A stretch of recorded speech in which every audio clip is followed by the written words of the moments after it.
কচু দিয়ে অল্প একটু গোস্ত আর গোস্তের ঝোল দিয়ে রান্না করবো। তাই কচুটাকে আমি প্রথম কেটে ধুয়ে নিয়েছি, দিয়ে ওর সঙ্গে পেঁয়াজ কুচো করে দিয়ে দিয়েছি আর একটা কাঁচা লঙ্কা। এর সঙ্গে দিয়েছি মশলা হিসেবে হলুদ, জিরে গুঁড়ো আর লবণ আর লঙ্কা গুঁড়ো দিয়ে ভালো করে কষে নিলাম।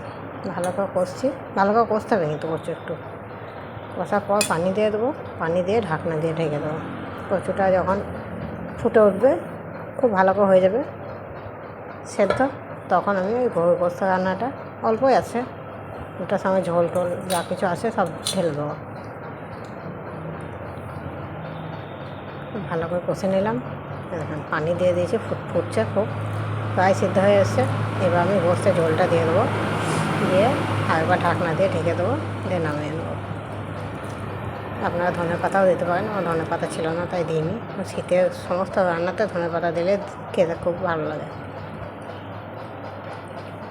এই দেখুন রান্নাটা কত সুন্দর হয়েছে, ভাতের সঙ্গে, গরম ভাতের সঙ্গে খেতে খুব ভালো লাগবে। গরম ভাতের সঙ্গে দিয়ে দিয়েছে।